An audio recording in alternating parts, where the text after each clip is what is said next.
Menjelang Hari Raya Idul Fitri atau Lebaran, kebutuhan bahan bakar minyak atau BBM di Jawa Tengah meningkat 78%. Meskipun meningkat, Gubernur Jawa Tengah Ganjar Pranowo menjamin ketersediaan BBM. Politikus Partai Demokrasi Indonesia Perjuangan itu mengunjungi rest area dan stasiun pengisian bahan bakar umum.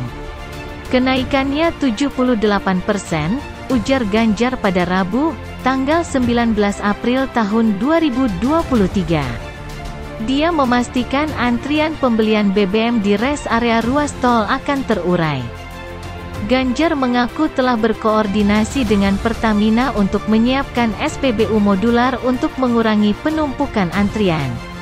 Selain itu, rest area milik pemerintah Provinsi Jawa Tengah, terletak di KM 444B Tol Bawen Salatiga, dioperasikan fungsional yang juga dilengkapi stasiun pengisian kendaraan listrik umum atau SPKLU. Jadi kalau yang pakai mobil listrik ini bisa istirahat sambil ngecas, kata Ganjar Pranowo. Setelah arus mudik dan balik rampung, Ganjar menyebut pemerintah Provinsi Jawa Tengah akan membangun tempat istirahat terpadu permanen seluas 7 hektar di lokasi tersebut. Diteruskan karena kami sudah mendapat alokasi daerah ini, termasuk seluruh izin-izinnya, jadi mau dijadikan rest area beneran, ujar Ganjar Pranowo.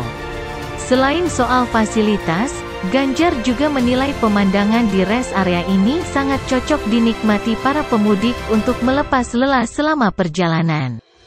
Sebab, ada panorama Gunung Ungaran yang menyejukkan mata.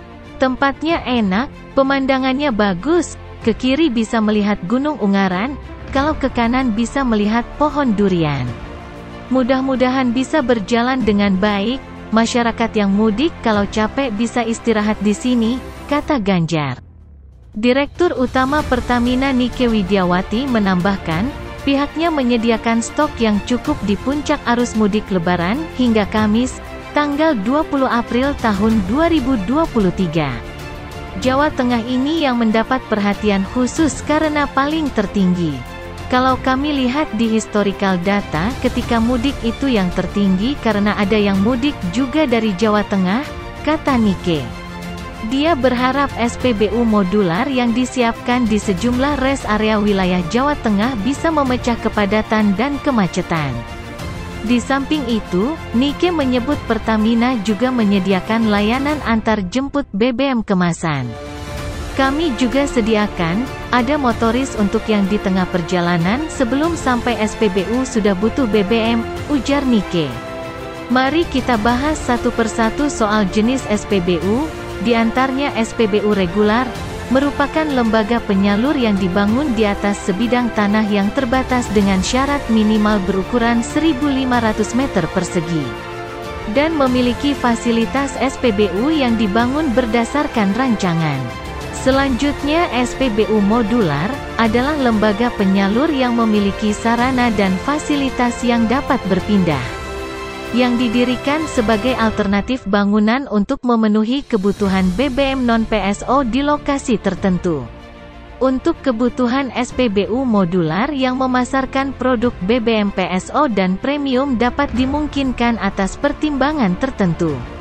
Terakhir SPBU mini, ini merupakan lembaga penyalur yang dibangun di atas sebidang tanah yang terbatas dengan syarat minimal berukuran 600 meter persegi. Dan memiliki fasilitas SPBU yang dibangun berdasarkan rancangan. Secara umum, desain dan spesifikasi teknis yang telah disetujui oleh Pertamina yang digunakan untuk menyalurkan dan memasarkan BBM dan atau produk lain. Dengan menggunakan merek dagang Pertamina serta dapat digunakan untuk pengelolaan bisnis NFR, non-full retail, NFR optional. Pada umumnya, SPBU menyediakan berbagai macam BBM untuk mengisi kebutuhan berbagai jenis kendaraan, seperti jenis Pertalite, Pertamax, dan solar. Di berbagai daerah SPBU juga biasa disebut pom bensin atau singkatan dari pompa bensin. Keberadaan SPBU di Indonesia amatlah beragam, Ada SPBU yang dikelola oleh pemerintah atau negara, ada juga SPBU yang dikelola oleh perusahaan asing atau swasta. SPBU juga memiliki beberapa jenis yang dibedakan berdasarkan warnanya. Seperti dilansir situs resmi Indonesia Baik, SPBU warna merah yang biasa disebut SPBU Pasti Pas ini memiliki sejumlah fasilitas yang standar, seperti toilet, tempat ibadah, isi angin, dan beberapa di antaranya terdapat minimarket. SPBU ini biasanya dominan warna merah yang digunakan pada warna seragam operator dan tiang pilar. SPBU warna biru yang disebut SPBU Pasti Prima ini merupakan pengembangan dari SPBU Pasti Pas yang memiliki fasilitas lebih lengkap. Di SPBU ini terdapat juga kafe, ATM, bengkel, tenan makanan, jasa cuci kendaraan, penjualan pelumas dan LPG, nitrogen, hingga restoran cepat saji. SPBU Pasti Prima biasanya dominan mengkombinasikan warna merah dan abu-abu. SPBU warna hijau atau disebut SPBU GES merupakan jenis SPBU terbaru yang mengusung konsep ramah lingkungan dengan tema Green Energy Station, GES. SPBU ini memiliki 4 konsep, yaitu Green, Future, Digital, dan High Tier Fuel. Fasilitas yang tersedia biasanya berupa stasiun pengisian kendaraan listrik umum, SPKLU, stasiun penukaran baterai kendaraan listrik umum, SPBKLU. Penggunaan pembangkit listrik tenaga surya, PLTS, hingga digitalisasi dan edukasi Pertamax Series dan Dex Series.